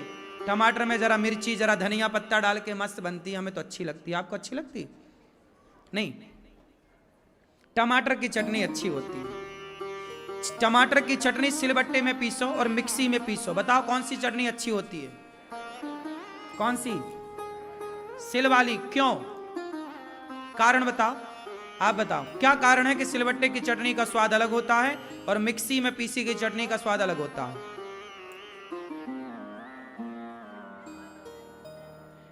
इसका दूसरा कारण ये है, देखो नेचुरल वो पत्थर के सिलबट्टे से हमने घिसी, वो तो अच्छी बात है। मिक्सी क्या करती है, इतना तेज घूमती है कि वो घूमने से ना मिक्सी का जार भी गर्म हो जाता है, और एक गर्म हो जाने से जो उसका नेचुरल स्वाद है वो गर्म होने से बदल जाता है। उसके कुछ गुड़ चीजें भी समाप्त हो जाती हैं, इसलिए स्वाद में परिवर्तन। अब जैसे आप गेहूं का आटा, पहले की मैया गेहूं पीसती थी चक्की में। कौन सी चक्की? हाथ चक्की। उसकी रोटी बना के खाती थी, उसकी रोटी। और जो बाजार में चक्की में आप आटा, अच्छा ये बात बताओ, चक्की में जब आप आटा पिसवाते हो तो आटा तुरंत लेना गर्म रहता है कि नहीं? हाँ या ना? रहता ना। जबकि चक्की में आप आटा पीसना गर्म नहीं रहेगा, चक्की में गेहूं पीसना गर्म नहीं रहेगा। हाँ या ना? आप माने ना माने, जरूरत नेचुरल जो स्वाद है, नेचुरल जो चीजें हैं उन्हें नेचुरल ही रहने दो। आपने मशीन से पीसी, इतना गर्म उसका टेम्परेचर तापमान हुआ कि वो तापमान गर्म हुआ फिर ठंडा हुआ। ये ऐसे ही हो गया कि जैसे आप बहुत गर्मी में गए, पसीना बहा और आपने तुरंत पानी पी लिया, तो क्या बन जाएगा? आपको सर्द गर्म हो जाएगा। आप बहुत गर्मी में गए, दौड़ते दौड़ते गए और तुरंत आपने 2 गिलास पानी पी लिया ठंडा, गर्म थे शरीर पूरी बॉडी और आपने ठंडा पानी पिया, आप जरूर बीमार पड़ेंगे। हाँ या ना? क्योंकि बॉडी का टेम्परेचर था गर्म, आपने पानी दे दिया ठंडा, वो ठंडा गर्म हो गया, उसको सर्द गर्म बोलते हैं। उसी तरह आटा गर्म हो गया, गर्म हुआ तो जितने उसके गुड़ चीजें थी अच्छी आटे के अंदर पदार्थ, नष्ट होगा उस गर्माहट से, इतनी तेजी से पिसा। इसलिए नेचुरल चक्की होनी चाहिए घर में। चक्की पे नेचुरल मैया आपके लिए आटा गेहूं पीसे। अब कौन पीसे महाराज? ना पीसो, इसी चक्कर में फिर मरो हॉस्पिटलों में जा जाके। पहले के लोग खाने पीने, हम कहते हैं भोजन ना करो, अपने भोजन को औषधि बनाओ। हम भोजन ना करें, औषधि खाएं, भोजन औषधि बने हमारा। भोजन क्या बने? जबकि आज से 100 साल पहले हम सबका भोजन भोजन नहीं था। भोजन क्या थी? औषधि थी। क्या थी? आपने ध्यान दिया होगा, जब महिलाओं को बच्चा पैदा होता था नेचुरल, तो हमारे गांव में घर में गुड़ के लड्डू बनाए जाते थे। क्यों? उस लड्डू में क्या डाला जाता था?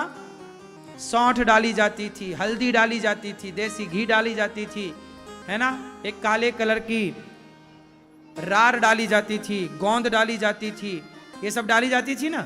क्यों? ताकि वो महिला के पेट में जो बच्चा पैदा हुआ 9 महीने था, पेट में सूजन है, आंतों में सूजन है, विकार ना जाने क्या क्या है, वो लड्डू खा के सारा विकार नारियों का निकल जाए और नारियां स्वस्थ हों। पहले की आप में से कितने लोगों ने बच्चा पैदा करने के बाद लड्डू खाए गुड़ वाले? और जो ऑपरेशन से होता है ना, उसको लड्डू नहीं दिया जाता। इसका मतलब आपके जो गंदगी है पेट की, वो बाहर नहीं आई। उस गंदगी से क्या हुआ? 2 बच्चा पैदा करने के बाद ही तुम्हारे कमर में दर्द चालू हो गया, और अब तुम 2 बच्चे के बाद बिल्कुल बूढ़ी सी हो गई, क्योंकि जो ईश्वर का नेचुरल प्रोसेस है वो हुआ ही नहीं ना। बात समझो। आज की आधुनिकता में आप जी रहे हैं, बात अच्छी है, लेकिन पुराने लोग बहुत साइंटिफिक थे, वैज्ञानिक थे। पहले 10-10 बच्चे होते थे महिलाओं को, और 10 बच्चे होने के बाद भी कुएं से पानी भरना, खुद से चक्की पीसना, खुद से कपड़े धुलना, और बूढ़ी होती हड्डियां क्या मजाल के चढ़ करें, घुटने में दर्द हो। क्यों भैया? पहले के लोग ज्यादा स्वस्थ थे आज के लोगों की बजाय। तो आप जी तो रहे हैं, लेकिन रो रो के जी रहे हैं। इसलिए बिंदास जीवन जीना है तो आज की आधुनिकता में नहीं, वही पुरानी गेहूं की चक्की होनी चाहिए, वही नेचुरल तरीके से गेहूं पिसे, उसी की रोटी बनाकर खाओ। गेहूं पुराने लोग 1 साल पुराना यूज करते थे। कुठला में आके भर जाता गेहूं ड्रम में, पिछले साल के गेहूं को पिसवा के धुलवा के माताएं सुखा के फिर पिसवाएं, फिर पीसें, एक प्रोसेस था। आजकल नया ताजा गेहूं आता, उसी की रोटी खाते। कहते ना चावल जितना पुराना होगा, पता है आपको, पुराना चावल महंगा बिकता है। क्यों जी? बात सही है कि गलत है? पुराना गेहूं और पुराना चावल दोनों का स्वाद, इन चीजों को कम से कम 1 साल रखना चाहिए स्टोर। 1 साल में इनमें ठंडक आती है, चीजें ठीक होती हैं, उसका वैज्ञानिक कारण है सबके, लेकिन आजकल कोई नहीं समझता। हम तो आपसे इसलिए कह रहे हैं कि भैया कथा सुनने आए हो तो सबसे बड़ी कथा है स्वास्थ्य। आप स्वस्थ रहेंगे तो सब कुछ रहेगा, स्वस्थ नहीं रहेंगे कुछ नहीं रहेगा। तो स्वस्थ कैसे रहेंगे? जब पिज्जा बर्गर खाओगे तब। क्या खाओगे? सात्विक, कम पका हुआ। पहले दाल पकती थी हड़िया में, मतलब माटी के बर्तन में, आज दाल पक रही है कुकर में। वो नाश करेगी कुकर वाली दाल। आजकल वो काले कलर का एक बर्तन और आया है, माता उसमें सब बनाती हैं। मैया तुम्हारी अक्कल नहीं है बिल्कुल, इस तरह से कुछ भी करती हो। काहे तुम भूल गई अपनी परंपराएं? तुम्हारे बच्चे मरेंगे सब खा खा के उल्टा सीधा। समय के पहले बच्चे बूढ़े हो रहे हैं, समय के पहले बच्चे की आंखें कमजोर पड़ रही हैं, समय के पहले बाल झड़ रहे हैं, समय के पहले शरीर में रोग पैदा हो रहे। तुम समझती क्यों नहीं हो? तुम्हारी आलस्य के कारण तुम्हारे बच्चे बीमार हैं। जो तुम ना बनाती हो चक्की वाला, ना सेटअप कुछ रखी हो, तुम्हारे बच्चे परेशान हो, हॉस्पिटल जा रहे हैं। अच्छा खवाओ ना अपने बच्चों को। तुम्हारे बच्चे पिज्जा खा रहे हैं, बर्गर खा रहे हैं, तुम घर में बनाती नहीं हो बढ़िया स्वादिष्ट, तो बच्चे बाहर का खाएंगे। घर में इतना बढ़िया बना के खवाओ बच्चों को कि बाहर जाने की जरूरत ही ना पड़े, नेचुरल खवाओ। क्यों मेरी माँ? आजकल माताएं बनाती नहीं है घर में, बाहर से बुलवाओ, बाहर से बुलवाओ। मरोगे ये बाहर का खा खा के मैया। बात सही है? आदमी क्या खवा रहा है, क्या बना रहा है, तेल कैसा गंदा यूज कर रहे हैं लोग। बाजार में देसी घी के नाम पे सुअर की चर्बी बिक रही है, तुम बाहर से घी मंगा के खा रही हो। पहले की माताएं दही मंथन करती थी, योग भी होता था, सर्वाइकल नहीं होता था। ऐसे ऐसे करो सर्वाइकल नहीं होगा कभी। अब ऐसे करती नहीं मैया, तो बैठी है बिल्कुल अकड़ के।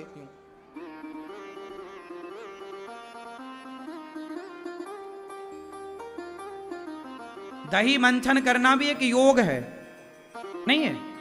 अब दही मंथन घर में होता था, बढ़िया नेचुरल मक्खन मिलता था, बच्चे मक्खन खाते थे, घी खाते थे। अब बाजार का घी खा रहे हैं, क्या गारंटी कि उसमें घी में शुद्धता है? बाजार में घी मिलता है पूजा के नाम से, पूजा वाला घी, बताओ कितने रुपये किलो मिलता है? हाँ, 200 रुपया किलो, 300 रुपया किलो। अब बताओ वो घी है, सुअर की चर्बी है। अब बताओ 200 रुपया में घी है कहीं किलो भर, 300 रुपया में कहीं घी मिलेगा किलो भर देसी घी। 1 किलो देसी घी बनाने में कम से कम 10 किलो दूध लगता है, 10 किलो से ज्यादा।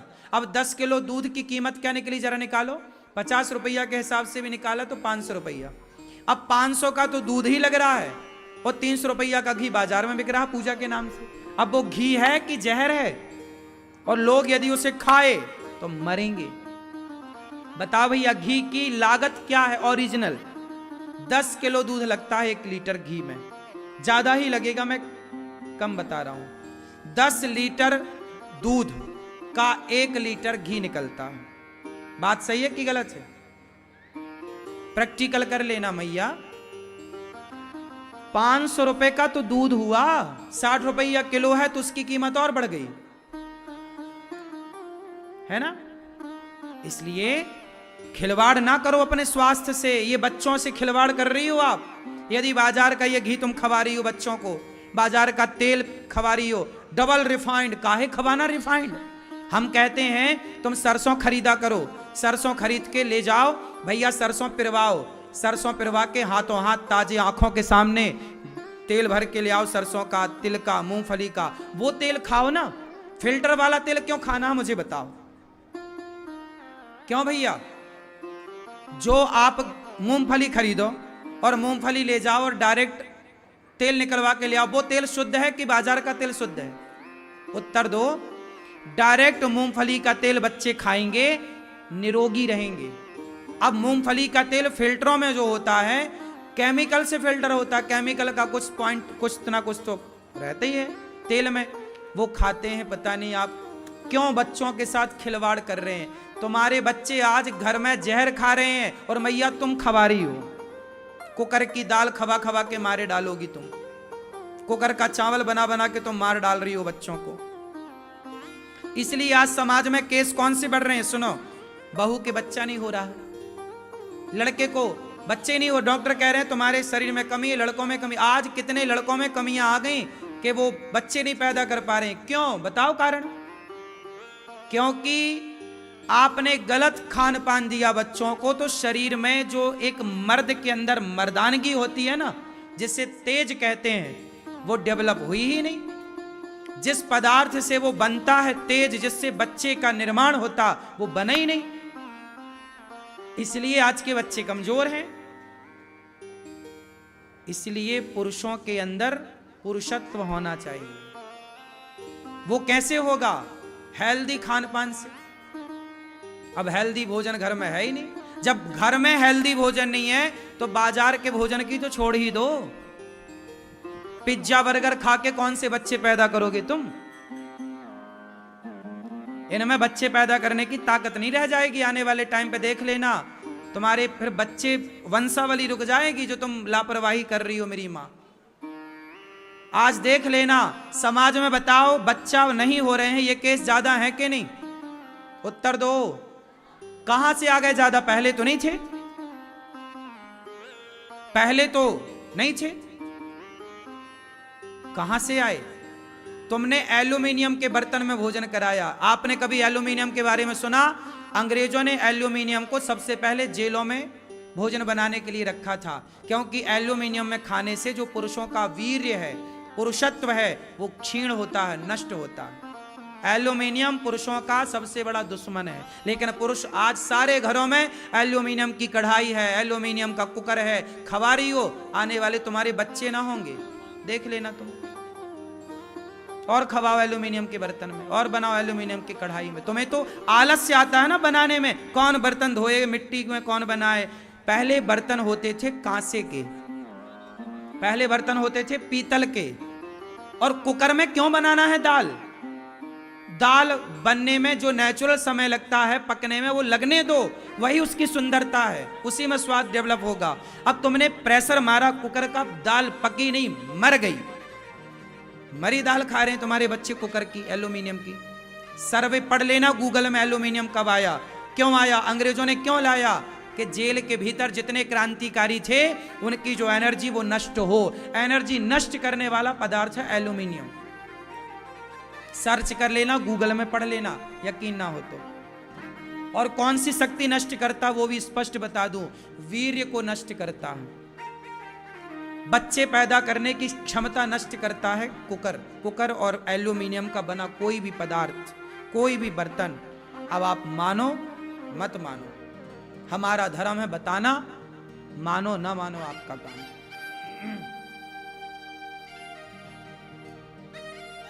थोड़ी मेहनत ही तो लगेगी तुम्हारी बनाने में। तुम सेटी के चक्कर में, सेटी आएगी चावल पक, अरे चावल 10 मिनट में पक जाता है मेरी मां। जो गैस का तुमने पैसा कुकर में बचा लिया वो डॉक्टर में लगा दोगी, फिर कान कनपटी सब एक ही होगा। होशियार ना बनो ज्यादा।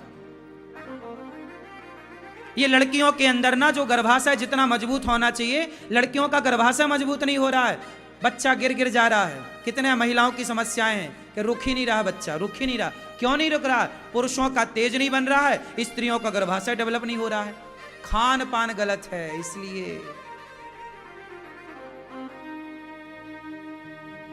कितने लोग मेरी बात से सहमत हैं कि खान पान के चक्कर में सब हो रहा है? क्यों भैया, आप सहमत नहीं है मेरी बात से?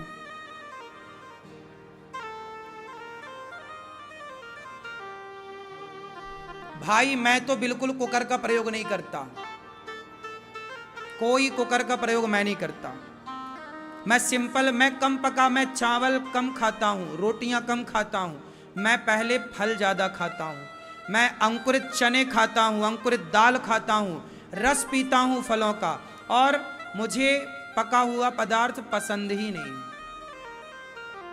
कच्चा अंकुरित अनाज, थोड़ा बादाम खाओ, थोड़ा अखरोट खाओ, थोड़ा किशमिश खाओ, अंकुरित फुला के खाओ, जो अंकुरित हो सकता है स्प्राउट्स इत्यादि अंकुरित करके खाओ। पपीता खाओ, केला खाओ, संतरा खाओ, सेब खाओ, खाओ।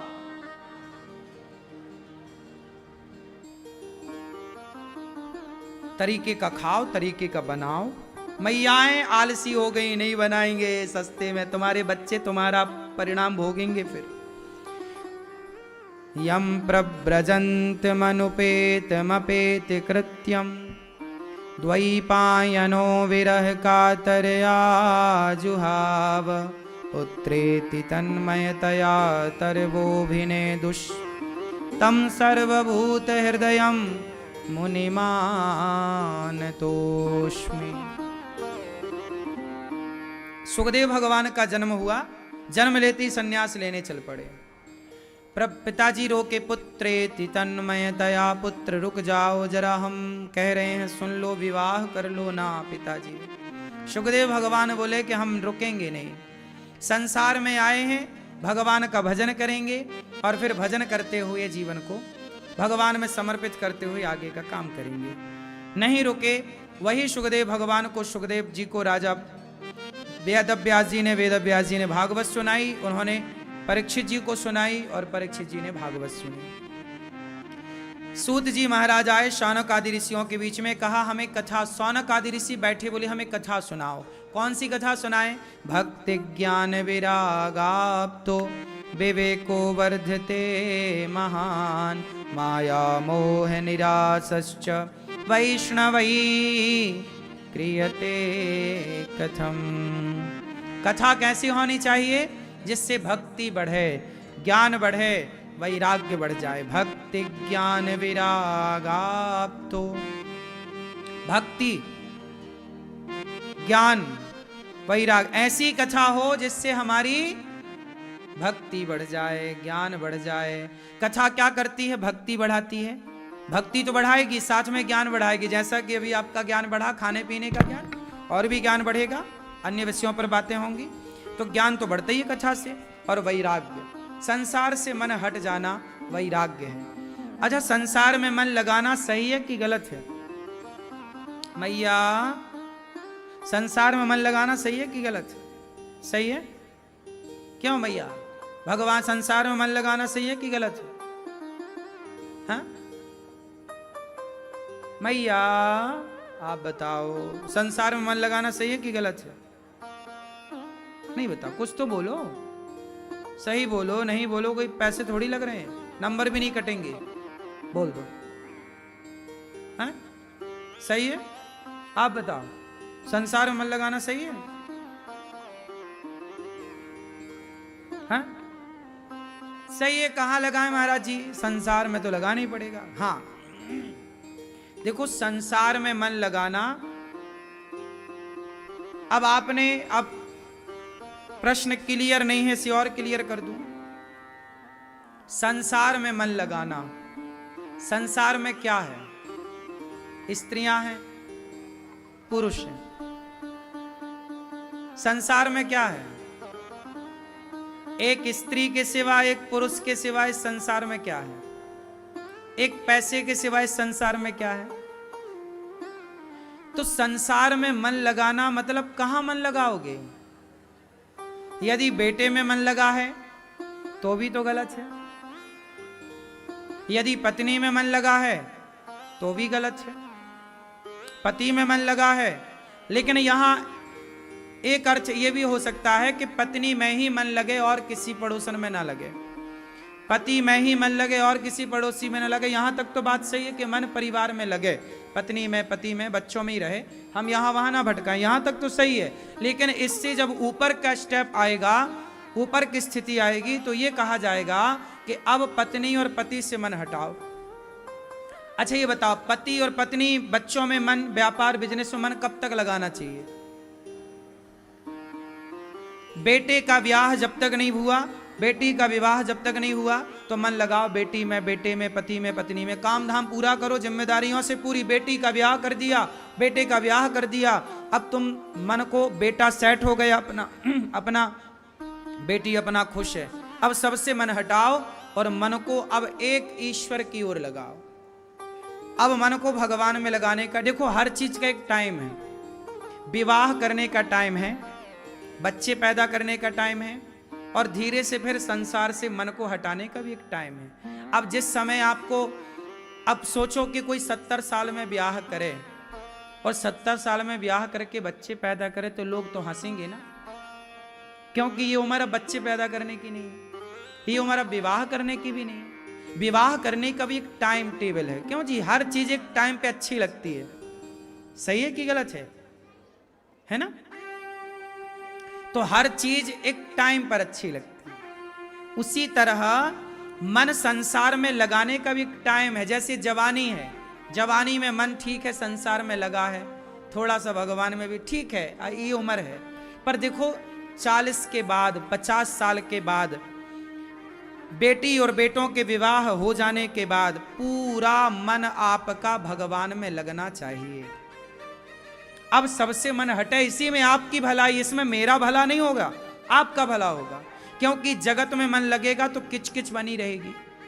बेटी ने ये कह दिया, बेटे ने ये कह दिया, बहू ने ये कह दिया। आजकल सारी बूढ़ा स्त्री और बूढ़े पुरुषों की समस्याएं क्या? महाराज जी बहू ने ये कह दिया, बेटे ने ऐसा कर दिया, बेटे ने ऐसा कह दिया। ये बताओ कि गलती तुम्हारी है कि अब तुम्हारे बच्चे बड़े हो गए, तुम भी सयाने हो गए, अब तो मन हटाओ ना। मेरी माँ सबसे, बहू क्या कह रही है इस पर ध्यान क्यों लगाती हो? बेटा क्या कह रहा है इस पर ध्यान क्यों लगाती हो? भगवान में मन लगाओ और मन को स्थिर करो। कछुआ को तो देखा होगा आपने। कछुआ जब उसके सामने कोई खतरा आता है तो वो सब चीजें क्या कर लेता है? क्या कर लेता है? अंदर सिकोड़ लेता, अंदर की ओर, सिर भी भीतर कर लेता है, हाथ पांव अंदर कर लेता है। कछुआ से सीखो। इसलिए हमारे भगवान को कछुए का अवतार लेना पड़ा, कच्छप अवतार, ताकि आप लोग कछुए से कुछ सीख जाएं। क्या सीखना है? कि अपना मुंह बाहर करो। कब? समय है। आप, बेटी आपकी छोटी है, बेटा आपका छोटा है, तो उसके लिए तो कमाना ही पड़ता है। कमाओ, सिर बाहर रखो, हाथ पांव बाहर रखो, कमाओ, खूब पैसा कमाओ। लेकिन अब बेटे संपन्न हो गए, बड़े हो गए, समझदार, अब धीरे धीरे अंदर करो। अब बाहर ना देखो, अब भीतर देखो। अब बाहर के काम बहुत हो गए, अब अपने मन को संवारने का काम करो, भगवान के चरणों की सेवा में लगो। समय हो गया ना, गई बहुत थोड़ी रही, आदमी फिर मेरा मेरा करते करते मर जाता। ये मरना मस्त मरना नहीं है, बिंदास जब मरो तो अच्छे से मरो। कैसे मरो? भगवान में चित्त लगा के मरो, भगवान में मन लगा हो, सामने भगवान का चित्र हो, भगवान का नाम बोल रहे हैं श्रीमन नारायण, ध्यान कृष्ण का हो, ध्यान भगवान श्रीमन नारायण के चरणों में हो, नाम वाणी से हो, चिंतन भगवान का हो, और फिर देखो फिर प्राण जाए, कितना बिंदास, कितना मजा आएगा मरने में। अब आप लोग ना रोते रोते भैया बच्चे दिखाओ कहाँ, पोता नहीं आया क्या टाइम, ये कोई मरना है? कुत्तों की तरह मर गए क्यों मेरी माँ? अरे मरो, अच्छे से मरो। इतना तो करना स्वामी जब प्राण तन से निकले, गोविंद नाम लेकर मेरे प्राण तन से निकले। इसलिए कहता हूं कि जिंदगी बिंदास जियो, भगवान का चिंतन कर करके जियो।